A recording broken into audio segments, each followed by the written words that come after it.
Alright, good evening everyone. This is Select Board Water Commissioner meeting for March 25th of 2024. Tonight's agenda, under new business, we have Justin Mason on the assessor position, Tom and Pam Callan from the sewer line, and he signed some warrants, signed fleet permits, signed annual financial plans for the town highways, signed certificate of compliance for town roads and bridge standards. Need appointments to the CUD and Northwest Solid Waste Boards. Review a proposed nomination to the National Register of Historic Places. That's the H.H. Moore General Store at 200 Bridge Street. Need to approve Sheldon Mini Mart liquor license. We have town highway employees that we will talk with.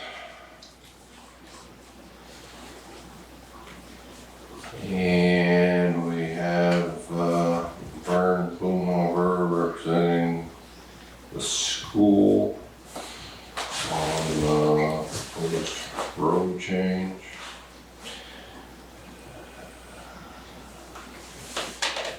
And is there anything else we need to add to the agenda? Andy dropped us off some stuff about the historical society. Okay. Did you want to stay for the meeting, Andy, and explain? I'd be happy to consider presenting that at the time the nomination for the historic National Historic Register is discussed. We can do all that together. All right. Well, let's start at the top.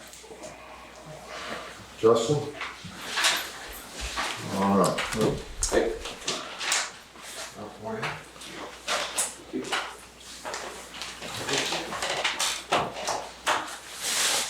Okay.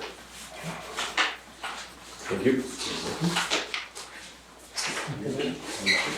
And actually went to the town clerk as well, so she has all the copies. Thank you. Can I sit here? Yep. Yes.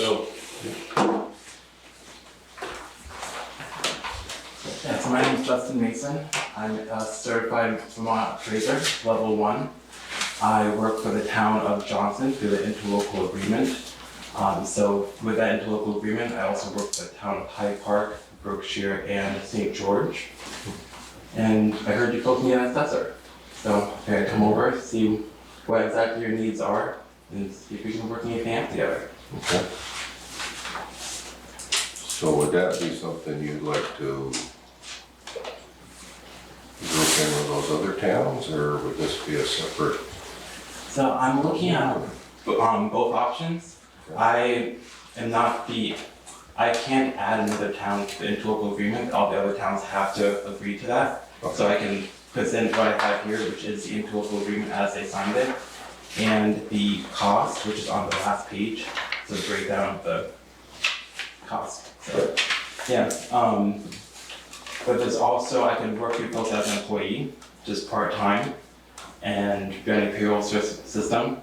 I would anticipate around 8 hours a week. Okay. And also look into possibly less than that, but having an assistant assessor. Right now I have 4 different grand lists, and this is my first year with all 4 towns, so I want to kind of get through this year and see how everything shapes out in the end. Yeah. Yeah. So with these other towns, it works out to close to 8 hours a week that it takes to keep up with all their stuff. Yeah, give or take a little bit. They each contract for a different amount. Johnson and Hyde Park are 8 hours, and St. George and Berkshire at 4. St. George, I feel pretty comfortable at 4. Johnson's pretty good at 8. Hyde Park, they have a board of listers as well. I think I can use more hours there, but instead of going that route, I can involve the listers more to take over the responsibilities I don't really have time for. And Berkshire, 4 hours is good for what I'm doing. I could use more as there isn't a form of listers, so that's a legality, typicality there that I have to work through. But So does Berkshire have anybody to assist you with like the data entry and stuff, or? yeah, So that's, yeah. Yeah, so she's doing all the transfers and the data input for the most part. I go back through, review it, if there's any questions or on balls, then we can go over together.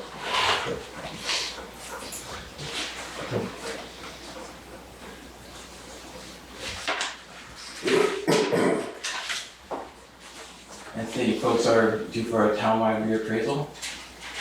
Yeah, You know when that begins and ends?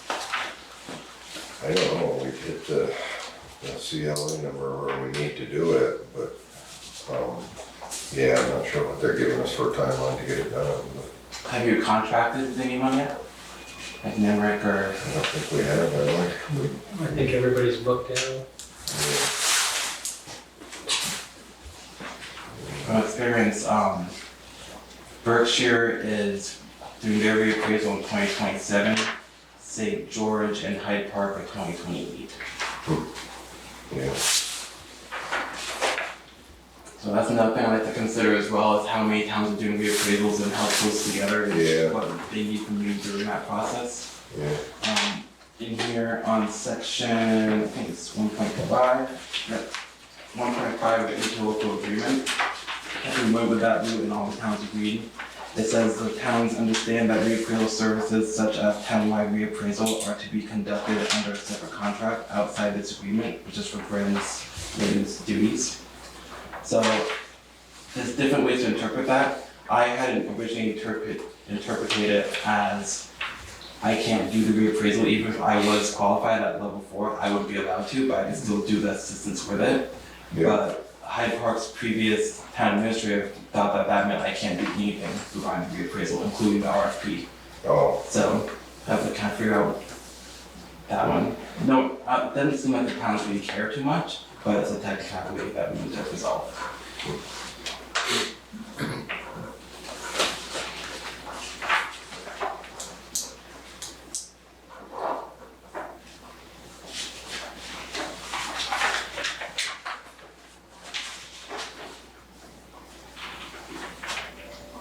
Do you have any other towns that you're planning on talking to? And adding besides? I do not. Sheldon will be the last one. I would definitely say that 5 towns is my maximum. yeah.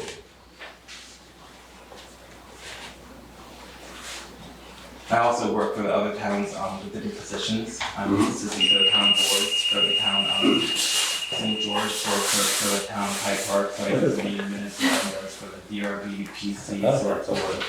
I'm E911 coordinator for St. George and Johnson, and I'm the assistant town clerk for St. George as well.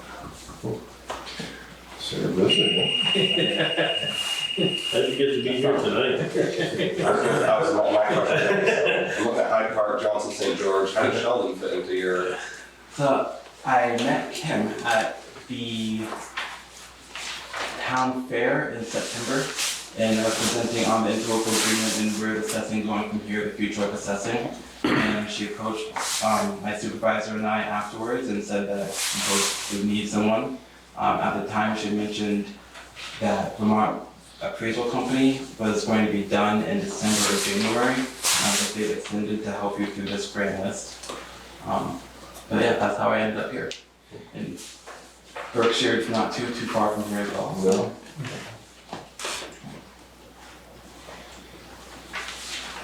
I would like to say, I'm not sure if you folks have Limerick Cloud or not, or if you're in office, but the cloud would be strongly preferred. I know Kim does a lot with Nemrick, but I'm not sure about the cloud part.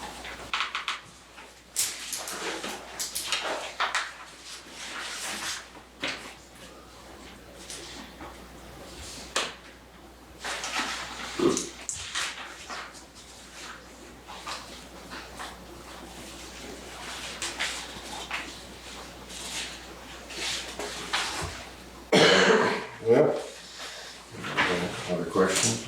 No, I'll have to look it over, so I actually have better questions to ask you, just kind of expecting. Let's say on the last page, because people usually like to go to the numbers at some point. Yep.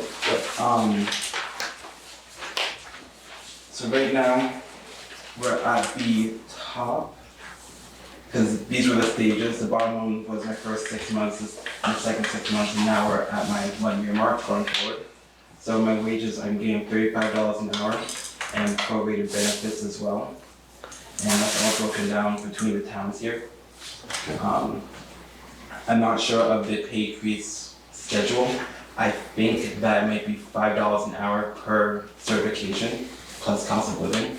That's what I'm going towards, and that's what we agreed on for the first year, so we'll see how that plays out. If I was back up a little bit. What is the town of Sheldon's personnel policy regarding benefits and so on? We don't offer it to part-time employees. Okay. So with that in mind, I would request the same wages I'm getting through the interlocal agreement, but to make it an hourly wage. So I'm getting 35 plus benefits, which equals about $43 an hour. So as an employee, I want about $43 an hour. Okay.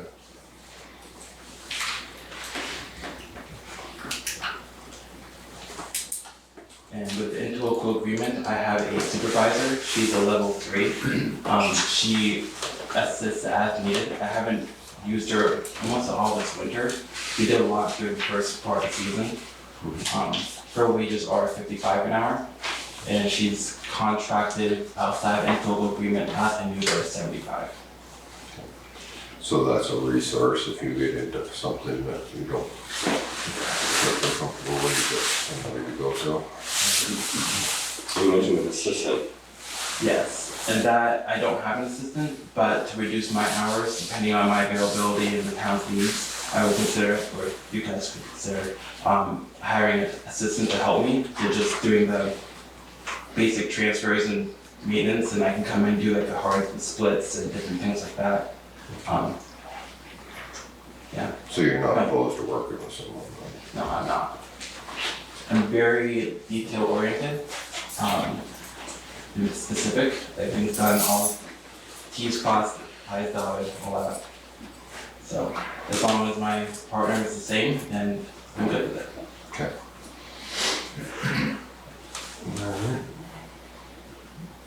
I think the towns will be meeting sometime in May so the interlocal agreement renews every July 30th. I think they're meeting in May to discuss the current agreement, make updates, and anticipate the towns making their motions to renew in June. So if the town of Sheldon wanted to be involved in that discussion, I recommend having your voice in by end of April. So who's the contact for this agreement? It's one. Outside of myself, I would say Duncan Hastings. He is now the vice chair of the Johnson Selectboard.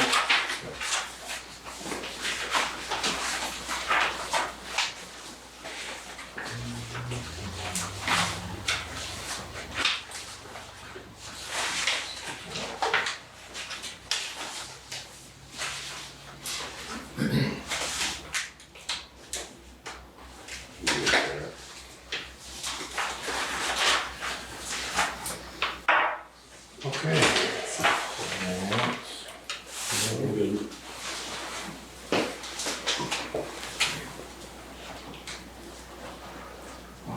The contact information is on my resume here. If you have any questions, you can reach out.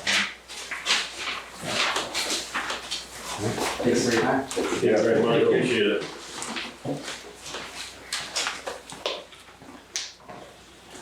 I'm going to leave, but yeah, again. Thank you, thank you. Thank you. Okay. Tom, Pam? Just wondering, update on the sewer for Chicago Road? Last time we were in? I haven't really heard anything. No. Last I spoke to Hubert, we were still waiting on being able to get the camera people in to see what's wrong with getting to the sewer house, if you will, for springtime, so it should be happening soon, so we don't have any idea what work is needed just yet within at that piece of it, that and what we would consider moving on from there. So camera for, To scope the pipe because. you're talking about Mill Street or you're talking? Correct. Yeah. Well, I'm wondering about Shawville. Well, we wanna Exactly. assess, we wanna assess what's on Mill Street before we move forward on Shawville, because if it can't get there, it doesn't do any good to build onto it. So that's where we're wanting to get the camera to have a baseline of where we're at today there, instead of what it was 8 years ago or more on Mill Street. So we wanna make sure that if we add on or wanna add on, that what we add on and add to it can actually get to where it needs to go in a good fashion. So my next question is, first started coming here asking about Shawville Road, July of '22. What, do I need to come every meeting to keep it moving along? Cause, that's like almost 2 years since we started the whole discussion and still nothing's actually been done. If there's something more we need to do, if we need to get more people from Shawville Road once you do the Mill Street assessment, if that will help it. But nobody ever reaches out to say, no, we're at a dead end or we need to do this. But I can come every week that there's a meeting to get updated if we need to. I think the last update that we had on it, we had a meeting maybe a month ago or so, when we had the parties, Heather across the way, we were talking with her about expanding under 105 and what that looks like. We spoke with Hubert about small upgrade for just yours portion. The Mill Street project is a larger portion. What Seth said is, to not just focus on the one part, but make sure that everything upstream is clean and works first. Right. And I think he spoke with engineer, and we had prices, 2 weeks ago, a month ago maybe? Was the last time we got the quote on I would say the existing? ballpark, it was more ballpark. Yeah, it was the existing from like 2013. So we're following up with Hubert, and we have progress on it every time we meet. I mean, it's not every meeting, it's every other meeting, we're getting something on it.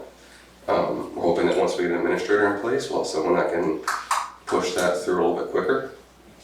But the last I heard, I think we got to follow up with Hubert on the email that he had last with the engineering company on the updated prices. And Hubert has said that he's, last I knew, had given that information to the select board. So, I don't I have know. the 2013, I saw the 2013. Yeah, that's the only thing I remember Yeah. seeing, something really old for Yeah, pricing. I'll reach out to Hubert tomorrow.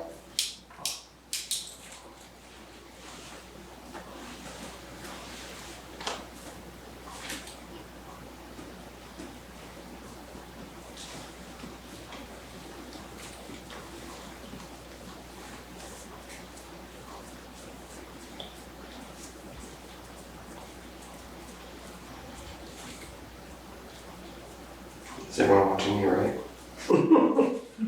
Doesn't he know the lights and camera on my head?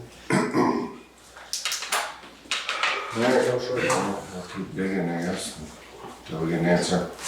We should have one for you. Digging.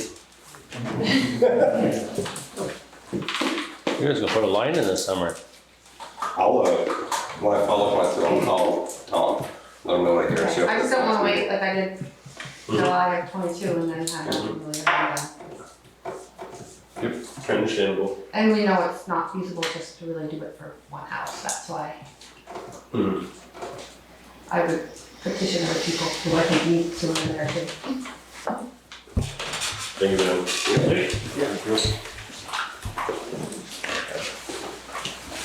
Mr. Bowman, Yes, sir. what you got for us?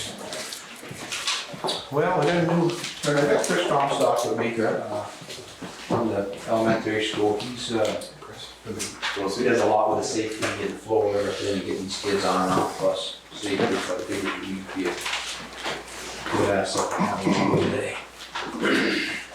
So,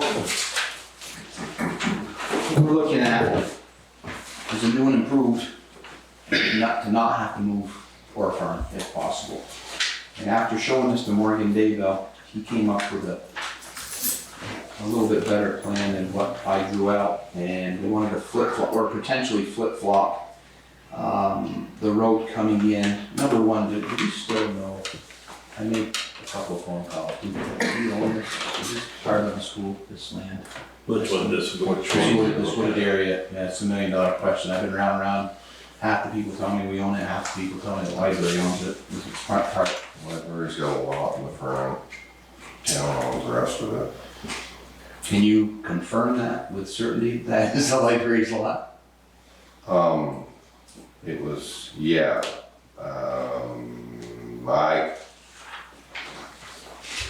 I've heard that different times in my Because I turn here, but I don't. made a few haven't calls actually and there, I was told that it was our land, so. I know land as in our land, seen The school or the town? Yes, school land. yeah. How much, just a little lot in the front? I was told Or the whole- that whole lot is ours, but I spoke to clerk about a week or two ago. So you're saying your lot is like this? No, I was told that lot completely across the front of that. Yes. And that takes in all this stuff? Yeah.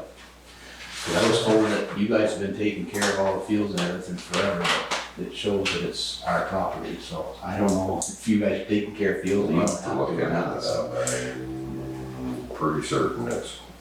Okay, well, this is a fact-finding mission tonight, Yeah. because I've got mixed, I've had mixed reviews on who owns what, and, the bottom line is we got to get these kids in and out of this school safe, and right now, it's anything but safe. So we had talked about, if this was in fact our land, maybe cutting off here and either using this as a bus drop or a student drop and vice versa, coming into the front of the school with a bus drop. And by doing this way, we're hoping that we don't have to get into the whole shuffling forefront road. And we'd also like to incorporate that dirt parking lot that somebody's gonna end up falling down and breaking a leg. We'd like to get that paved and make that a little safer as well. And try to do this all in one shot, if we can do it. But Yep. before I go to do any type of surveying or anything, I gotta find out for sure that if we Yeah. have the ability to do that or not. I know you guys have said in the past that, there's no way that we can cut another entryway in off 105, and I understand Well, that. That's because of the class 2 Yeah, wetlands, right, so. right, and I totally get that, but, if we could just, I don't know if there's a way to find out, by doing research or surveying or whatever, but Yeah. I've had mixed, reviews on whose land that is and whether or not it is the Do library. you believe it goes like completely all? I'm not sure, the next step for us is gonna be surveying it, because we don't, it's kind of, believe me, I don't wanna take care of it more than I have to, but if that's our land and you guys are taking care of it, maybe you'll save us some money. And, cause we do mow it, but I guess you guys take care of the fields or something in the summer, so. We just have to get something straightened out depending on what we're responsible for and what you guys are responsible for. Yeah, Our problem is that bottleneck. We have, when I started in Sheldon 17 years ago, we had about 270 kids. We're over 360 now. We've gained 10% student growth just this year. And that top lot right here, we have 19 parking spots.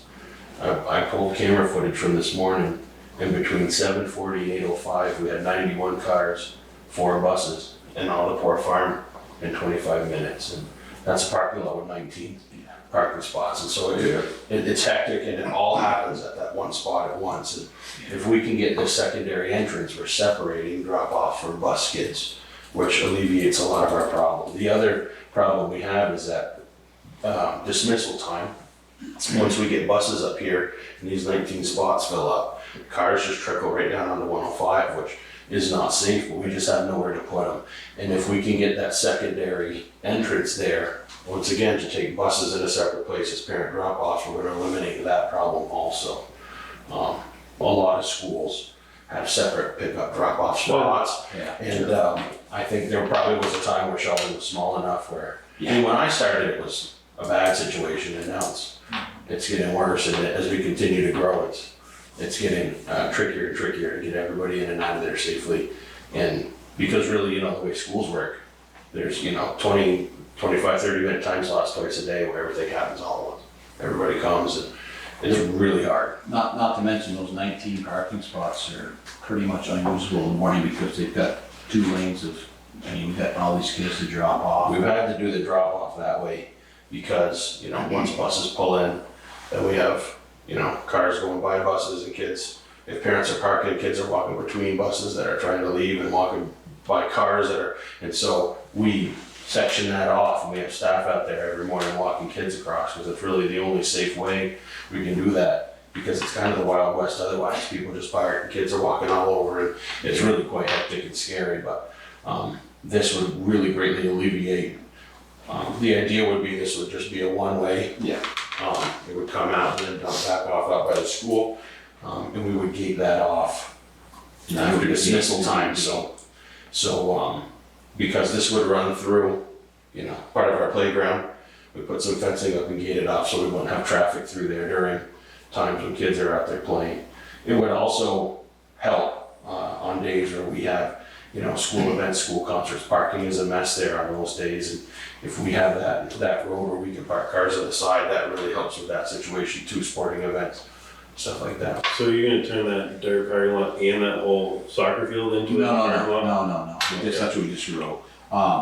The biggest thing we're trying to do is to be able to calculate. I mean, many times I've come through and, you know, we've got cars on 105, which we know that is safe.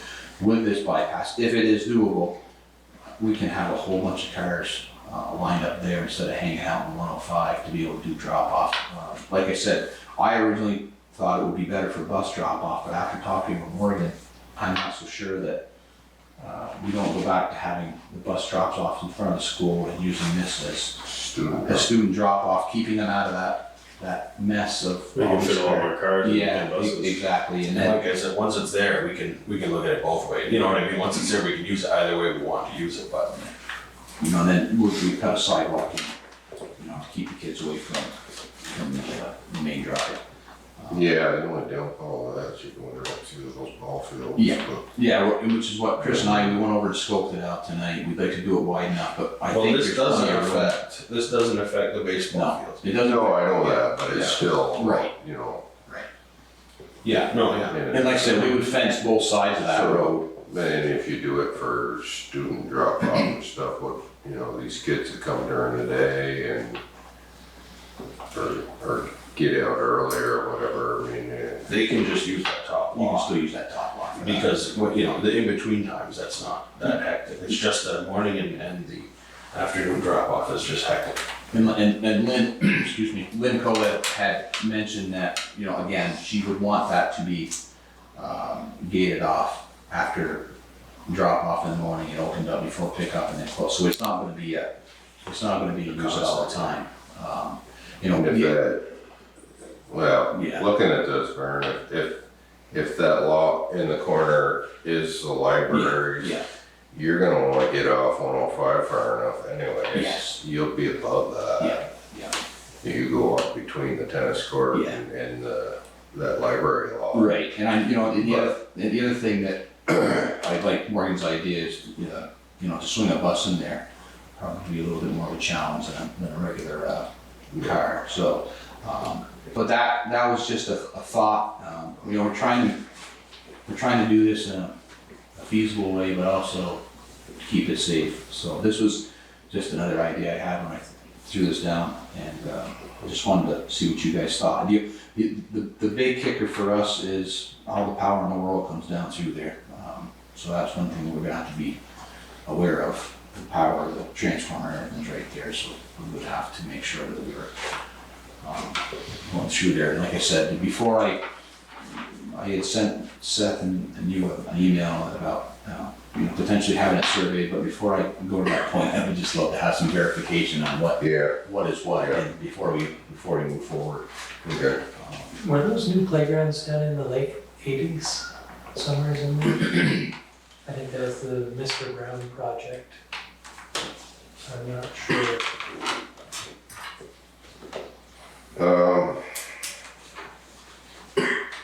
School was built in 75. Right? Yeah, 74, 75 is not my understanding. Yeah. And then the fields after that. Yeah. But I don't. Well, yeah, that way, like you were asking, Seth, that soccer field could stay in place there. I know this question came up because the first time that we before was the fence was in bad shape around Yeah. around the fields Yeah. and stuff. And the town did a bunch of work there, fixed the fence up and because that's town property. Right. And we used to mow the fields. Yes. But then there was some, we had a ball game, tomorrow, and we mowed the field because it rained for 3 days. And so then we kind of made an agreement with the Sheldon School that, you mow it. and Yeah. Whatever. Yeah, I actually took that away from the school itself and we hire it out now, because, we got it up there, 8 hours a day, 3 guys. It's back to Yeah. where we were before. Yeah.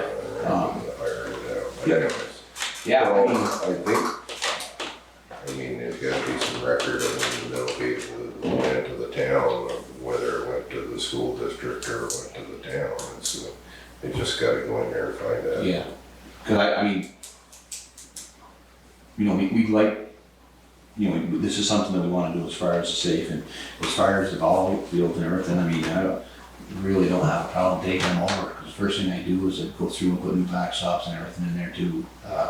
But yeah, not knowing who's responsible for what. and If that lot is, if that tree section is the libraries, would you eliminate the tennis courts to make that happen, or how? I don't know how the town, like. No, Yeah.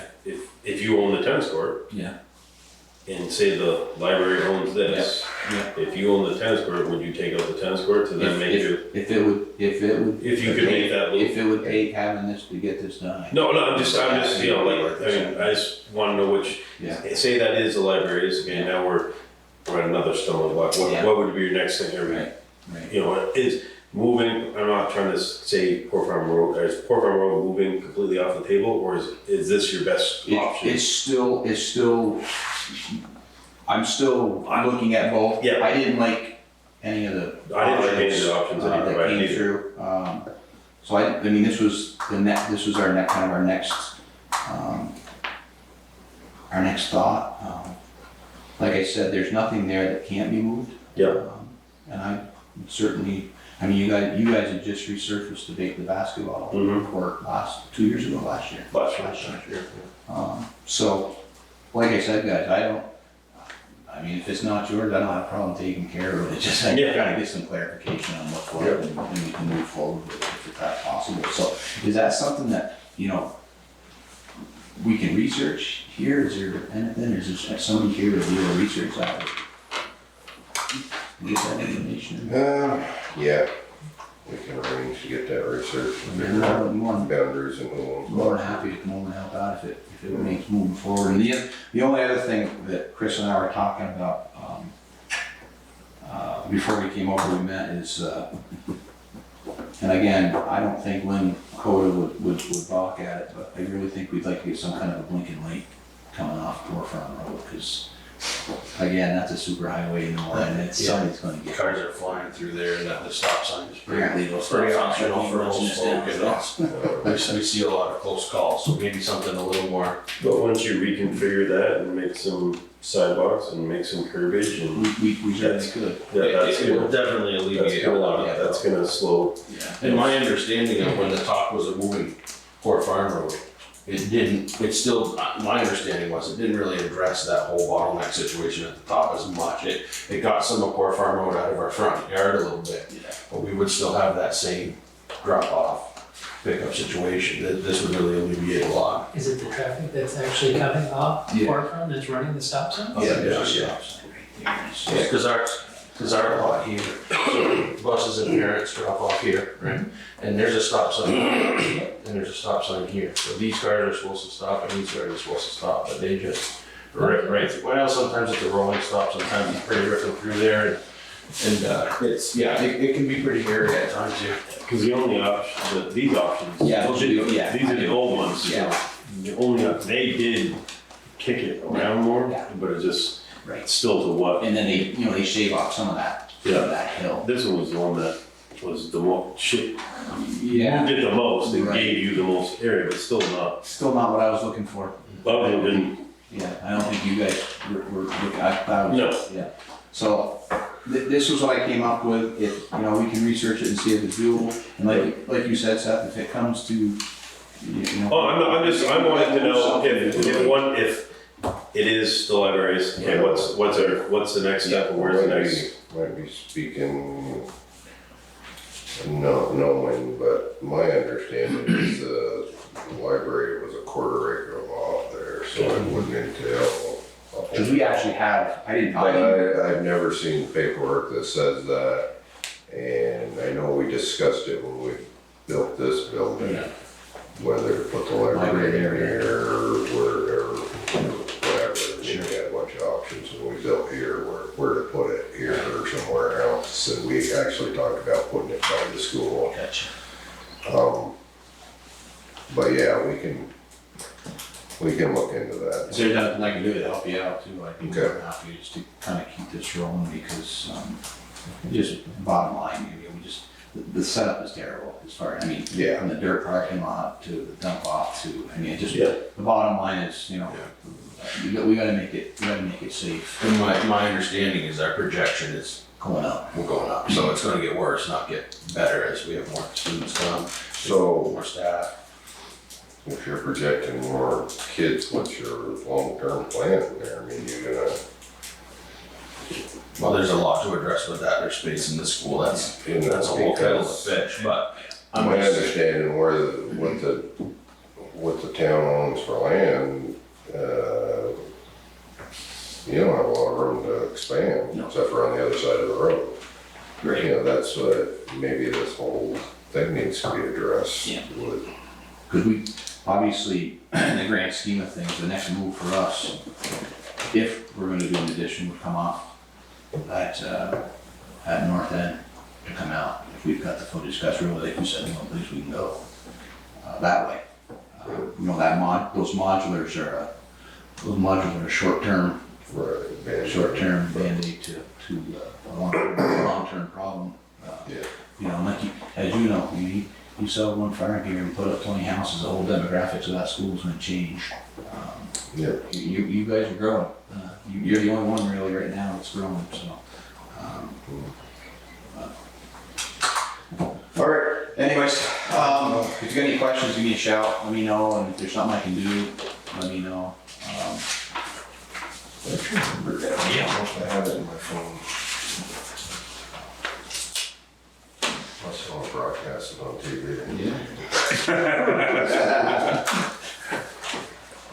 I'm gonna ask you each number to make sure it's. Thanks, guys, I appreciate it. Thank you very much. Have a good night, guys.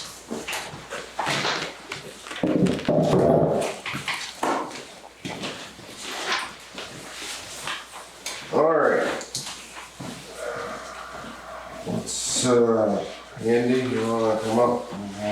Get you done so we can talk to the boys after. So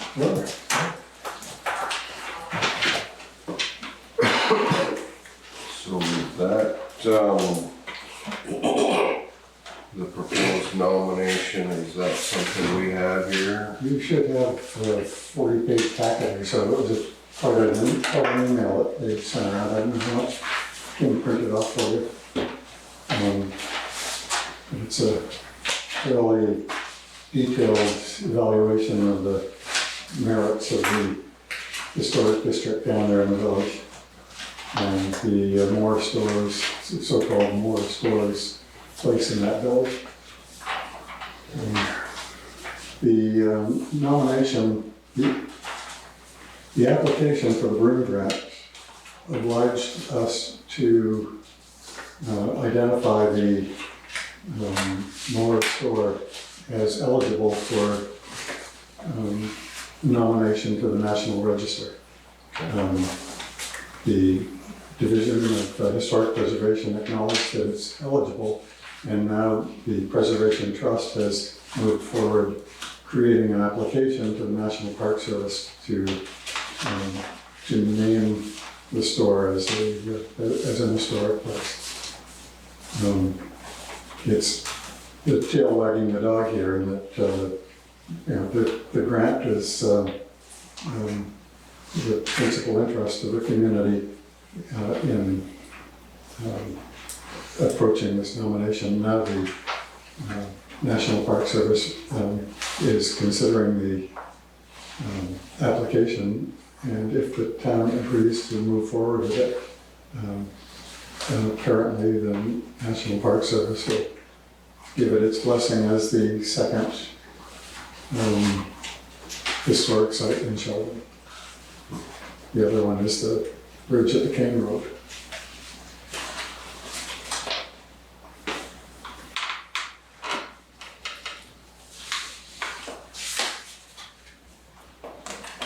The obligation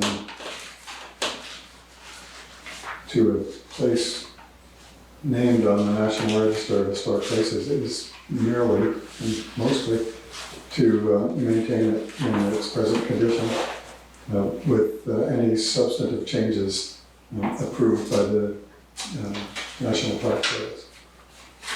It's not to say that it can't in some future universe be modified, amended, changed, or destroyed. But it will invite the National Park Service to a consideration of those prospective changes. Okay.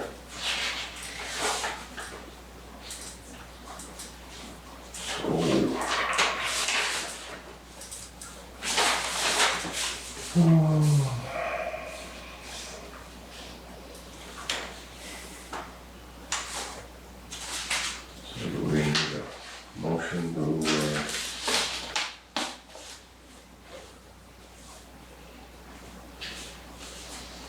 go ahead with this, or do we?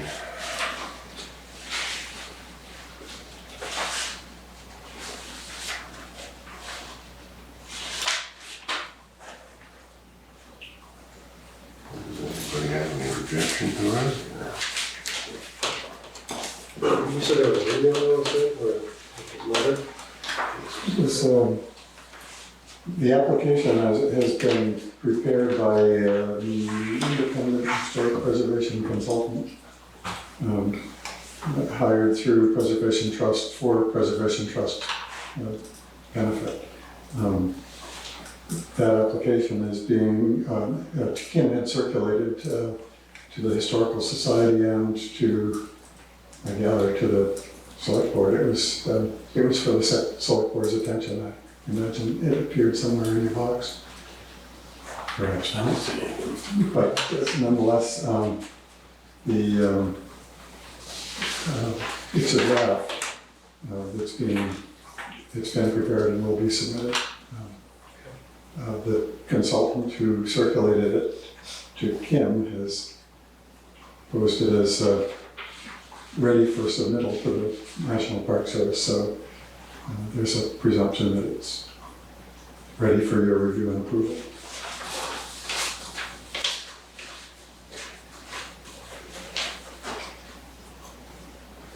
In my understanding, there's not a clock ticking on this.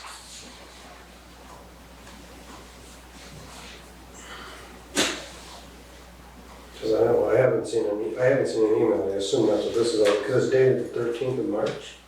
Yeah. And we didn't see it last meeting.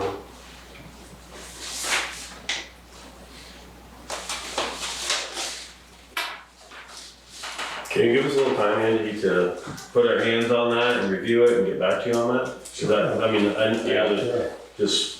I have not seen anything, No. and pretty good about checking it, so I just.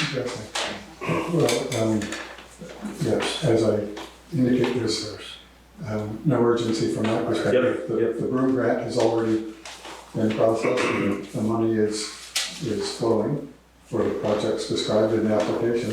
This is historic preservation as the administrator of that grant doing what they were supposed to do. So it's really on their shoulders and on their back. It's interesting reading, at least the part that the consultant has prepared is pretty illuminating in its own way. But there's certainly no urgency from the perspective of the Historical Society. And it's not the society that's looking for its approval, but it's it's touching a base that was required in the application. The other business that so as far as that goes, let Kim know and you're ready to send it back to them as approved or rejected, but I'm not holding my breath.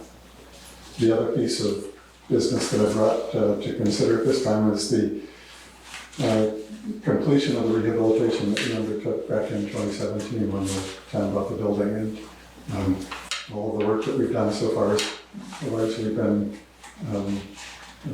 driven by resources that the Historical Society has shaken out of the trees and raised among the membership in the community. At this point, our volunteer labor force is getting a little weary and imagines that perhaps some of the trades that are represented as the necessary work to follow would best be hired out rather than extracted from volunteer hours. So the Building Advisory Committee has solicited proposals and quotes for wiring, insulating, and some lead removal work on the second floor. The replacement of the degraded and somewhat dangerous side steps down on the river side of the building, and replacing or sistering joists in the town clerk's office underneath. With the completion of that, all structural work identified will have been completed. So on the strength of the proposals that we've received from various tradespeople in the community, we suggest that if the ARPA fund still has $24,000 and some change left in it, this might be a good avenue to expend that productively for the benefit of the community at large.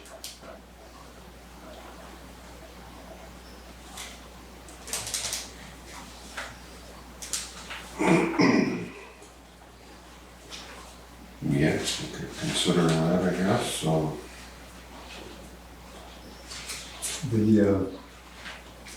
The work proposed is subject to the rather tight scheduling of the trades involved. The dollars, I think, will probably be the same, but the Availability to do the work. yeah, we'd certainly like to get on some calendars if the money is likely to be available. I'd move forward in engaging people for work whenever they can do it. Hopefully to get it done this calendar year before the season ends in October.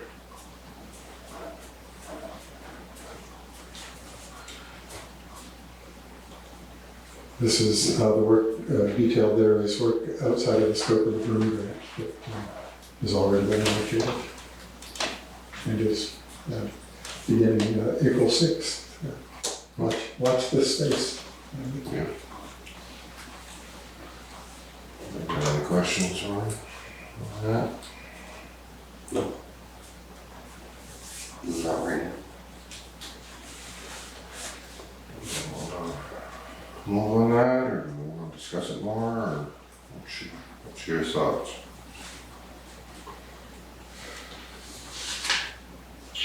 Have you heard any word on the roof or the new stairs to get into the second story? April 6th, again, that's part of the Broom grant, and it's, April 6th is when the stair people are coming to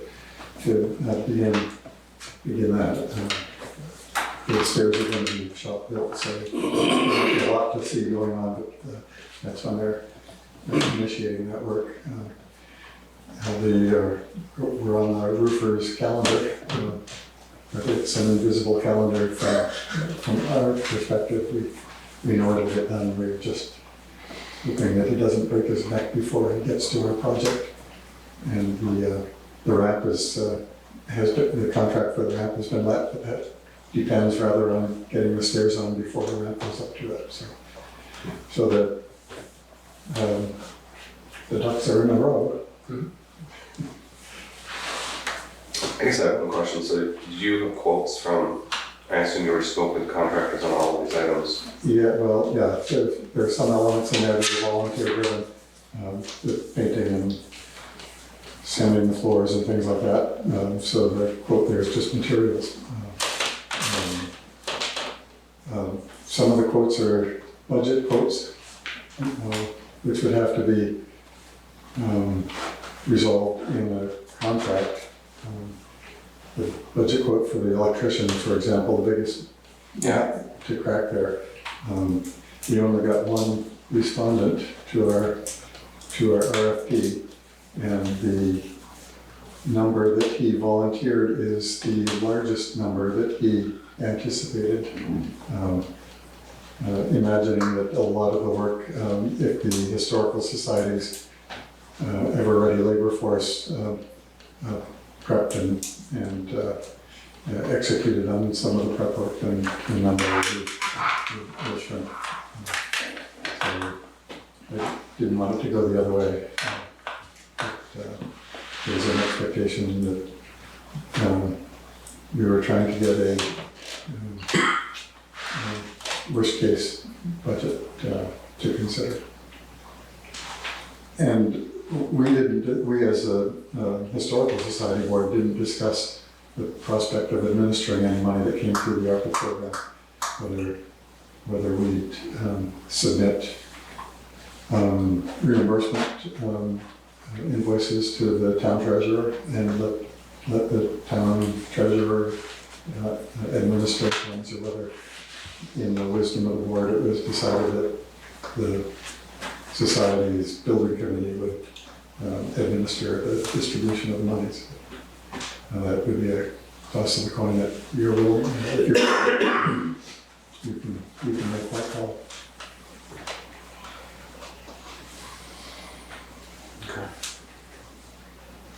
Alright. What you guys wanna do? Discuss a little more? Or? Yep. Okay. Yep. So Give me we'll a shot. discuss it. We'll Let me know. Joe, thank you for your time. Thank you. Always a pleasure.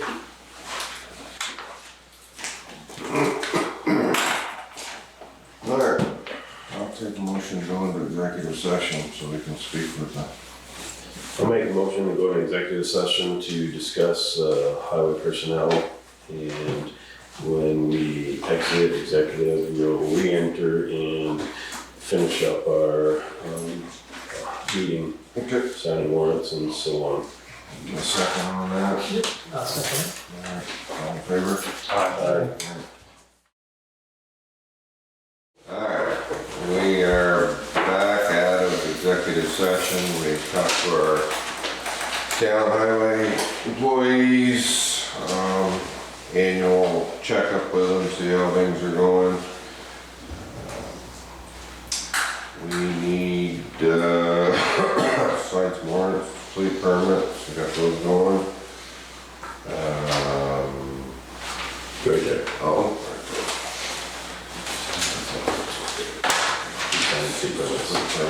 Okay. I'll read the minutes from the previous meeting.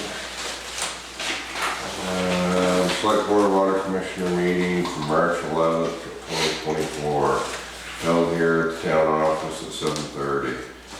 Present was Nick Norris, Stephen Dodd, David Plubitt, Seth Hungerford, and Doug Fortin. 7:37, I opened the meeting and read the agenda. Doug Fortin had questions on his father, Roy Fortin's water bill. The board will ask Hubert to monitor for the next few weeks for abnormalities. Roy should not pay bill until it's been sorted out. At 7:46, we did the realignment of the board. Seth nominated Steve for the chair, seconded by David, and all in favor. Nick nominated David for vice chair, seconded by Seth, and all in favor. Seth nominated Nick for secretary, seconded by Steve, and all in favor. Sign warrants and fleet permits. At 7:50, I read the meeting minutes from February 26th. Seth motioned to approve as read, seconded by Nick, and all in favor. read the meeting minutes from the town meeting, March 5th of 2024. Make a motion to accept as read, seconded by Seth, and all in favor. 8 o'clock, read a letter from V-Trans outlining the Route 105 paving project planned for the 2025 construction season.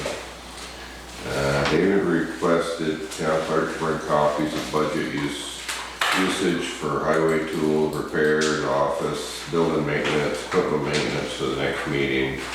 They have those here in file. 8:15, David motion to enter into executive session to discuss the administrative position, seconded by Seth, and all in favor. 9:15, we exited executive session, entered back into regular session. The board will schedule interviews for March 18th. 9:15, David motion to adjourn the meeting, seconded by Nick, and all in favor of the meeting adjourned. Take a motion to accept these minutes as read. Make a motion to accept them as read. Alright, second on that. I'll second that. All in favor? Aye. Opposed?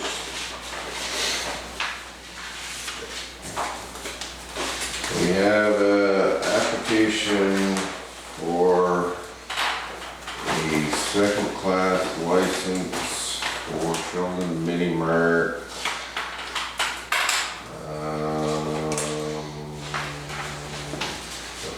Liquor license, I believe, right? I'll make a motion to accept it. A second on that. I'll second. All in favor? Aye. Opposed? I guess we don't need to sign it, we just need to have it in the minutes that we approved it.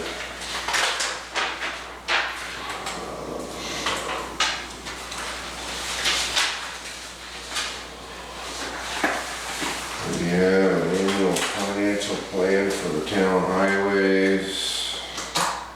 It needs to be approved.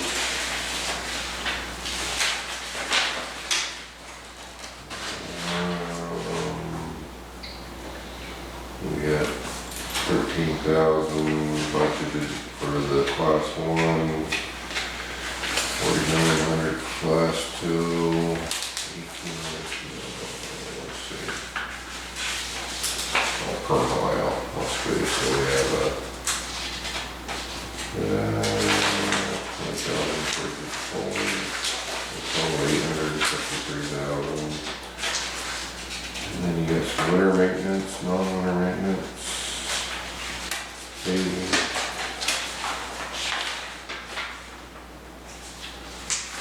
That's the description of it.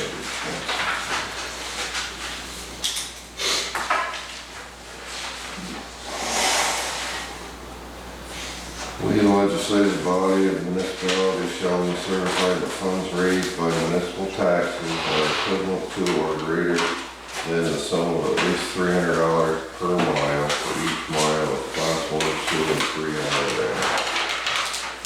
So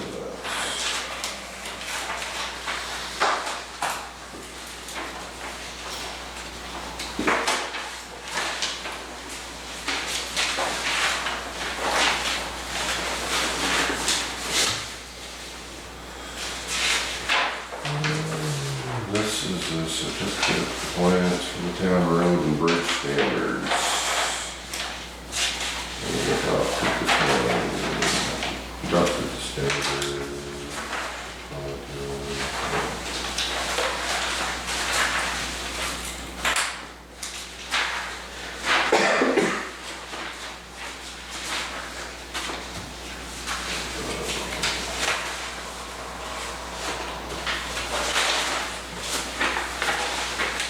Need appointments for the solid waste boards and CUD. You know anybody that's looking for work?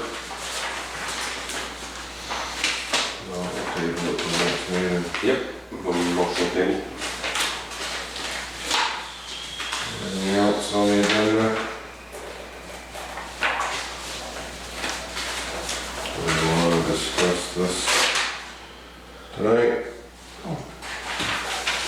Money for the surplus side he's looking for.